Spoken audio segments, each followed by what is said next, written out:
Hello friend, welcome to career path classes. आप सबका बहुत बहुत स्वागत है। तो फ्रेंड, आज की इस वीडियो में हम लोग मैथ्स के इम्पोर्टेंट क्वेश्चन करने वाले हैं जो जेटेट एग्जाम के लिए संभावित प्रश्न हो सकते हैं। तो फ्रेंड, आप वीडियो पूरा देखना, क्योंकि मैं आपके फायदे के लिए बता देना चाहता हूँ कि अगर आपको जेटेट क्वालिफाई करना है, क्लियर करना है, तो आपको दो विषयों में कमांड करना बहुत ही आवश्यक है। पहला तो मैथ हो गया और दूसरा विज्ञान। क्योंकि अगर आपने सिलेबस देखा होगा जेटेट का, तो मैथ से बहुत सारे क्वेश्चन पूछे जा रहे हैं, साइंस से बहुत सारे क्वेश्चन पूछे जा रहे हैं। अगर हम 1 से लेकर 5 कक्षा तक की बात करें तो उसमें मैथ से लगभग 60 क्वेश्चन पूछे जाएंगे, साइंस में 60 क्वेश्चन पूछे जाएंगे, और 6 to 8 के लिए बात करें तो मैथ से 70 क्वेश्चन होंगे और साइंस से 80 क्वेश्चन। तो यहाँ पर क्लियर हो जा रहा है, अगर हम लोग मैथ और साइंस में अच्छी तरह से पकड़ बना ले, कमांड कर ले, तो हमारे लिए जेटेट क्वालिफाई करना, क्लियर करना बहुत ही आसान है। तो फ्रेंड, आप ज़्यादा से ज़्यादा साइंस और मैथ में ध्यान देना। तो चलिए स्टार्ट करते हैं आज का वीडियो। तो पहला क्वेश्चन है हमारा 8232 158 में 2 के स्थानीय मान में कितना अंतर है। यहाँ पर हमसे पूछ रहा है 2 का स्थानीय मान का अंतर। तो सबसे पहले यहाँ हम 2 का स्थानीय मान कितना होगा वो निकाल लेते हैं। तो हमारे पास नंबर है 8232 158। तो यहाँ पर हम पहले ये जान लेते हैं कि स्थानीय मान होता क्या है। तो स्थानीय मान हम कह सकते हैं कि किस स्थान पे, इस नंबर पे वो डिजिट लाई कर रहा है। तो 2 हमारा किस स्थान पे लाई कर रहा है, किस स्थान पर स्थित है। तो पहला 8 तो इकाई पे है, 5 है वो दहाई पे है, 1 सैकड़ा पे है और 2 हजार पे है। तो हम यहाँ क्लियरली कह सकते हैं कि 2 हजारवें स्थान पे है। तो इस प्रकार हम कह सकते हैं कि 2 का स्थानीय मान यहाँ पर कितना होगा, 1000, यानी स्थानीय मान हम 2000 लिख सकते हैं। 2 × 1000 इज इक्वल टू 2000। तो यहाँ पे 2 का स्थानीय मान हुआ 2000। अब इस तरह से आगे बढ़ते हैं तो इसका 2 का स्थानीय मान यहाँ पे क्या होगा, 2 × 1 लाख। क्यों? क्योंकि इसका स्थिति इस नंबर पे लाखवें स्थान पे है। कैसे देख लेते हैं, 8 हमारा इकाई पे है, फिर दहाई, सैकड़ा, हजार, 10,000, लाख, 2 हमारा लाखवें पोजीशन में है, लाखवें स्थान पे है। तो इसका स्थानीय मान क्या हो जाएगा, 2 लाख। अब यहाँ बोल रहा है कि 2 के स्थानीय मान में कितना अंतर है। तो हम क्या करेंगे, अंतर निकालने के लिए 2 लाख से 2000 को घटा देंगे। तो अंतर मतलब घटाना होता है। तो आंसर हमारा आ जाएगा 198,000। तो ऑप्शन हमारा कौन सा सही होगा, ऑप्शन हमारा ए सही होगा। क्लियर है? चलिए देखते हैं नेक्स्ट क्वेश्चन क्या है।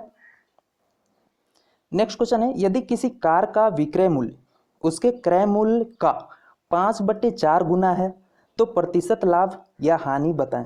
तो फ्रेंड, यहाँ पर सबसे पहले आप क्वेश्चन क्या कर रहा है उसमें ध्यान देना। यहाँ पे प्रतिशत लाभ या प्रतिशत हानि पूछ रही है। ओके, अगर मैथ का क्वेश्चन आप करते हो तो सबसे पहले क्वेश्चन क्या कर रहा है, क्वेश्चन समझने की आवश्यकता होती है। तो पहले क्वेश्चन को अच्छे से समझ ले, देन सॉल्व करें। तो यहाँ पे बोल रहा है प्रतिशत लाभ या प्रतिशत हानि। तो यहाँ हमें क्या निकालना होगा, पहले प्रतिशत लाभ या हानि निकालने के लिए हमें उससे लाभ हो रहा है या हानि वो निकालना होगा। तो चलिए क्वेश्चन के अनुसार देखते हैं। क्वेश्चन बोल रहा है, यदि किसी कार का विक्रय मूल्य उसके क्रय मूल्य का 5/4 गुना है। तो हम क्या करते हैं, मान लेते हैं क्रय मूल्य 1 रुपया है, तो विक्रय मूल्य क्या होगा, उसका 5 गुना, यानी क्रय मूल्य का 5/4 गुना है। तो विक्रय मूल्य इज इक्वल टू होगा 1 × 5/4। इसको सोल्व करेंगे तो आएगा 5/4। ठीक है, तो यहाँ पे हम देख सकते हैं कि हमारा क्रय मूल्य भी निकल गया है। क्रय मूल्य जो माने थे 1 रुपया, और विक्रय मूल्य भी आ चुका है, कितना, 5/4। तो फ्रेंड, अब यहाँ पे ये देखते हैं कि हमें लाभ हो रहा है या हानि हो रहा है। तो ऑब्वियस है यहाँ कि हमें लाभ हो रहा है। क्योंकि क्रय मूल्य हमारा 1 रुपया है और विक्रय मूल्य हमारा 5/4 है। अगर इसको हम डिवाइड करते हैं तो 1 पॉइंट समथिंग आएगा। तो यहाँ पे विक्रय मूल्य बड़ा है तो हमें लाभ होगा। हर क्वेश्चन में अगर विक्रय मूल्य बड़ा हो रहा है तो हमेशा क्या होगा, लाभ होगा, और क्रय मूल्य छोटा है तो लाभ होगा। ठीक, अगर क्रय मूल्य अगर यहाँ बड़ा हो जाता तो हमें हानि होती।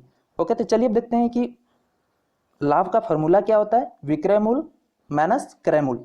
तो इक्वेशन में हम पुट करते हैं तो 5/4 हमारा विक्रय मूल्य है, -1 क्रय मूल्य है।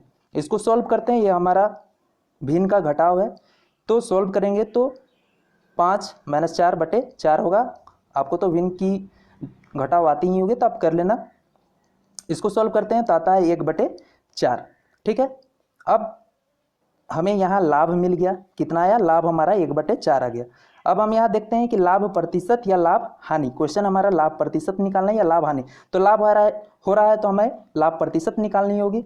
तो लाभ प्रतिशत का फॉर्मूला क्या होता है, लाभ बटे क्रय मूल्य गुने 100। तो इसमें पुट करते हैं इक्वेशन का, तो लाभ है हमारा 1/4, क्रय मूल्य है हमारा 1, ओके, और इंटू 100। इसको सॉल्व फर्दर आगे सॉल्व करते हैं तो हो जाता है 1/4 गुने 100, आगे सॉल्व करते हैं तो आता है 25%।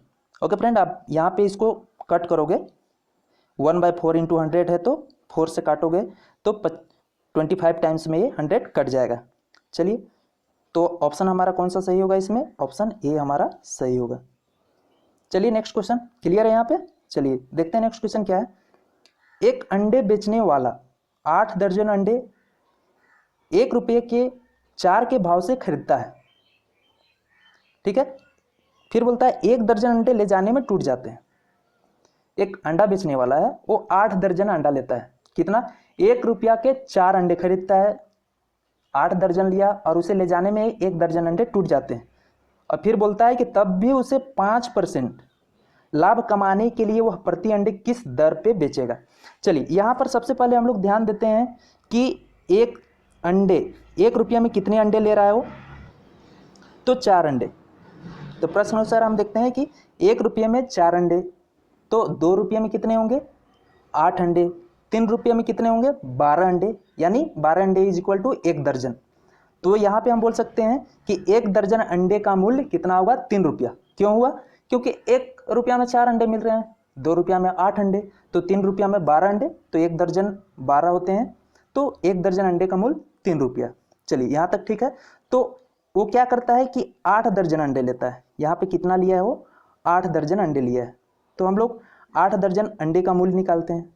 8 दर्जन अंडे का मूल्य हो जाएगा 3 इंटू 8, 3 गुना 8 करेंगे तो 24 रुपया, यानी 24 रुपया हमारा आता है 8 दर्जन अंडे का मूल्य। अब यहाँ पे क्या हुआ है कि 1 दर्जन अंडा ले जाने में टूट गया है, इसे अभी ध्यान नहीं देना है। अब यहाँ ध्यान देते हैं कि तब भी मुझे 5% का लाभ हुआ। ठीक है, 24 रुपया बेचा, यानी वो 8 दर्जन अंडे लेगा और वो 5% लाभ कमाना चाह रहा था।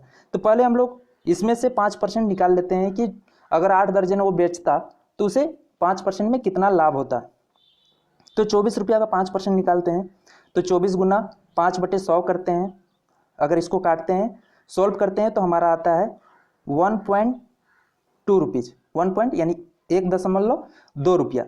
तो ये हुआ 24 रुपया का 5%। तो टोटल अगर वो बेचता तो उसको कितना फायदा होता है, 25.2 यानी 25.2 रुपया। अगर वो 24 रुपया में वो 8 दर्जन अंडा लिया और वो 8 दर्जन को बेचता तो उसे 5% का लाभ कमाने में तो उसको टोटल फायदा होता है कितना, 25.2 रुपया उसको पूरा होता है। लेकिन अब यहाँ पे हो क्या रहा है कि 1 दर्जन अंडा उसे ले जाने में क्या हो जा रहा है, टूट जा रहा है। ठीक है, तो आगे देखते हैं। तो उसके पास 1 दर्जन अंडा टूट जाने के बाद कितना बचता है, 7 दर्जन अंडे बचते हैं। तो वो 7 दर्जन को भी बेचेगा तो उसे कितना फायदा होना चाहिए, उसके कितना बराबर होना चाहिए, 25.2 रुपया के बराबर ही होना चाहिए 7 दर्जन अंडा वो बेचे तो भी। तो यहाँ से हम क्या करते हैं कि 1 दर्जन अंडे का मूल्य निकाल लेते हैं। तो 7 दर्जन यहाँ पे है, तो इसे हम क्या करते हैं, इससे डिवाइड कर देते हैं। तो 25.2/7, इसको सोल्व करते हैं तो आता है हमारा 3.6। यहाँ पे देख रहे हैं कि 1 दर्जन अंडे का दाम कितना आ गया, 3.6 रुपया, जबकि यहाँ 1 दर्जन अंडे का दाम था, ऊपर देखते हैं तो कितना था, 3 रुपया था। यहाँ दाम बढ़ गया, 1.6 रुपया हो गया। ठीक है, अब चलिए देखते हैं कि अब 1 दर्जन अंडे का दाम मेरा 3.6 आया, लेकिन यहाँ क्वेश्चन में पूछ रहा है कि वह प्रति अंडे किस दर में बेचेगा। हमें 1 अंडे का दाम निकालना है यहाँ पे। ओके, तो 1 अंडे का दाम निकालने क्या करेंगे, 12 अंडे का मूल्य हो गया हमारा 3.6 रुपीज़। तो 1 अंडे के निकालने क्या करेंगे, हम डिवाइड कर देंगे 3.6/12, 3.6/12। तो इसको सॉल्व करते हैं तो कितना आता है, 0.3 रुपीज़। ओके, ये रुपीज़ में आया है, इसको हम क्या करते हैं पैसा में कन्वर्ट करते हैं। तो पैसा में चेंज करने की क्या करना होगा, हमें 100 से मल्टीप्लाई करना होगा। यहाँ 100 से मैंने मल्टीप्लाई किया तो कितना आया 30 पैसा, 30 पैसा। ऑप्शन हमारा कौन सा सही होगा, ऑप्शन ए सही हो गया। ओके, क्लियर है, समझ में आ गया। अगर ना भी आया होगा तो एक बार फिर से रिपीट करके वीडियो देख लेना, आप समझ में आपको आ जाएगा। चलिए देखते हैं नेक्स्ट क्वेश्चन क्या है। नेक्स्ट क्वेश्चन है 48 किलोमीटर प्रति घंटे की चाल से चलती हुई एक कार एक बाईपास को 12 मिनट में पार करती है, तो बाईपास की लंबाई क्या है। ओके, तो 48 किलोमीटर प्रति घंटे की चाल से, तो यहाँ सबसे सिंपल है कि इसमें हमको एक फार्मूला लगेगा, चाल इक्वल टू क्या होता है, दूरी बटे समय। तो यहाँ हमारा 48 किलोमीटर प्रति घंटा चाल, ये चाल तो हमारा दे रहा है, फिर चलती हुई एक कार एक बाईपास को 12 मिनट में, यहाँ समय भी हमको दे रहा है 12 मिनट, तो बाईपास की लंबाई यानी दूरी हमें निकालना है। तो फार्मूला होता है चाल इक्वल टू दूरी बटे समय। तो क्या करते हैं, यहाँ इक्वेशन में पुट कर देते हैं हम जो दिया हुआ है। चाल हमारा दिया हुआ है कितना है 48 किलोमीटर प्रति घंटा, दूरी नहीं दिया हुआ है, दूरी लिख दिए, और हमें समय दिया हुआ है 12 मिनट। ठीक है, अब यहाँ पे 12 मिनट दिया हुआ है तो इसको हमको पहले आवर में चेंज करना होगा। तो आवर में चेंज करने के लिए क्या करेंगे, हम 12 को 60 से डिवाइड कर देंगे तो आ जाएगा हमारा 1/5 आवर। ओके, अब डिवाइड करना आ जाएगा, क्योंकि 12 अगर यहाँ हम डिवाइड करते हैं तो 12 1 जा 12, 12 5 जा 60 होता है, तो 1/5 आवर आएगा। ओके, चलिए अब देखते हैं फार्मूला के अनुसार, यहाँ पुट करते हैं दूरी इक्वल टू, अब क्या किया मैंने इसको फर्दर आगे सॉल्व किया, तो मैं दूरी को इधर ले आया और चाल को इधर, तो ये समय में हो जाएगा, तो ये मल्टीप्लाई हो जाएगा, यानी 48 इंटू 1/5। 48 हमारा यहाँ क्या हो गया, चाल हो गया, और 1/5 क्या हो गया, समय हो गया। अब इसको हम सॉल्व करते हैं फर्दर, तो हमारा आता है 9.6 किलोमीटर। आप एक बार सॉल्व करना, ओके, आ जाएगा ये कितना आएगा 9.6 किलोमीटर। ओके, चलिए देखते हैं नेक्स्ट क्वेश्चन क्या है। एक समत्रिकोण कोणीय प्रिज्म का आयतन 785.4 घन सेमी है, प्रिज्म की ऊंचाई 14 सेमी है, इसके आधार के क्षेत्रफल की गणना करें। ये डायरेक्ट फार्मूला पे है। तो समत्रिकोणीय प्रिज्म का आयतन क्या होता है, आयतन इक्वल टू होगा आधार क्षेत्रफल इंटू ऊंचाई। आयतन हमारा यहाँ पे दिया हुआ है, आयतन कितना दिया हुआ है 785.4 दिया हुआ है, और ऊंचाई दिया हुआ है कितना 14 सेंटीमीटर। इसको डायरेक्ट हम पुट करते हैं फार्मूला में, तो आयतन हो जाएगा हमारा 785.4 घन सेमी, आधार क्षेत्रफल हमें निकालना है जो नहीं दिया हुआ है, और ऊंचाई हमारा दिया हुआ है 14 सेंटीमीटर। इसको फर्दर सॉल्व किए तो आधार का क्षेत्रफल इज इक्वल टू आ जाएगा हमारा 785.4 डिवाइडेड बाई 14। इसको फर्दर आगे सॉल्व करते हैं, तो आप भी सॉल्व करोगे, इसे काटना है, सिंपल डिवाइड करना है, कुछ नहीं करना है, तो आ जाएगा 56.1 centimetre square. That is the answer. Okay, next है, क्लियर है आपको यहाँ। चलिए देखते हैं नेक्स्ट क्वेश्चन क्या है। नेक्स्ट क्वेश्चन है सभी संख्याओं 50, 70, 110 और 170 से कौन सी संख्या घटाने से यह संख्या अनुपातिक हो जाएगी। अनुपातिक मतलब बराबर हो जाएगी। तो पहले कौन कौन सी संख्या बोल रही है, तो अनुपातिक रूप में हम लिख लेते हैं 50, 70, 110 और 170। चलिए अब कौन सी संख्या, तो मैं पहले इक्वेशन टाइप में इसको सॉल्व कर लेता हूँ कि मैं 50 में x सब्ट्रैक्ट किया, फिर डिवाइडेड बाय 70 में x सब्ट्रैक्ट किया, इज इक्वल टू 110 में x सब्ट्रैक्ट किया, 170 में x, क्योंकि वह एक अनुपातिक नंबर पूछ रहा है, वह संख्या बताना है जिससे कि सब घटाने पर सारे अनुपात क्या हो जाए, इक्वल हो जाए, दोनों अनुपात इक्वल हो जाए। तो यहाँ पे आपको डायरेक्ट आंसर से यहाँ से कोई ऑप्शन चूज करके आपको x में पुट करके वैल्यू निकालना होगा। तो हम 20 x इक्वल टू 20 पुट किए तो क्या आएगा, अगर हम 50 माइनस 20 करते हैं तो 30 आएगा, 70 माइनस 20 करते हैं तो 50 आएगा जो आ गया यहाँ पे, फिर 110 माइनस 20 करते हैं तो 90 आएगा, और 170 माइनस 20 करते हैं तो 150 आएगा। अब इसको फर्दर सोल्व करते हैं, इसको काटते हैं, अगर यहाँ काटते हैं तो 0 0 यहाँ से कट जाएगा तो 3/5, यहाँ से काटेंगे तो 0 0 कटेगा, फिर 3 की टेबल्स करेंगे, 3 3 जा 9, 3 5 जा 15। तो हमारा यहाँ पे आ रहा है अनुपातिक क्या, 3/5 is equal to 3/5। That means हमारा आंसर यहाँ पे क्या होगा सही, 20। ओके, क्लियर है। चलिए देखते हैं नेक्स्ट क्वेश्चन।